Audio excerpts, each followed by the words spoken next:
وخت مو په خیر دی. ولسمشر ویاند صدیق صدیقي وایي په ښارونو کې بریدونه او له مسؤلیت منلو انکار د طالبانو نوې تګلاره ده چې هڅه کوي د حکومت او ولس ترمنځ فاصله رامنځته کړي. د ناټو سرمنشي ویلي د افغان سولې بهیر ماتونکی دی او د بریا لپاره یې هیڅ ډول تضمین نشته دی.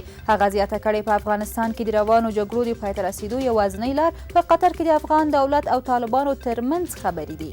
ولسي جرګې د 1400 مالي کال بودیجه رد کړه. د شاوخوا 1000 ولایتي پروژو لرې کول، په احتیاطي کوډ کې د 14 میلیارده افغانیو نیول او په 1 او 2 کوډونو کې له 2 میلیارډو څخه د زیاتو افغانیو شتون د دې بودیجې ستونزې یادې شوې دي. نامعلومو وسلوالو کندهار کې د هوایي ځواکونو یو پیلوټ مسعود احمد شهید کړ. ځایي سرچینې وایي چې پیښه نن غرمه مهال د کندهار ښار 14مې امنیتي حوزې اړوند د فابریکې سرای سیمه کې رامنځته شوې ده. او ولسي جرګې د کابل ښاروال داود سلطانزوی د فساد په تور څارنوالۍ ته معرفي او لاسلیکي بې اعتباره اعلان کړ.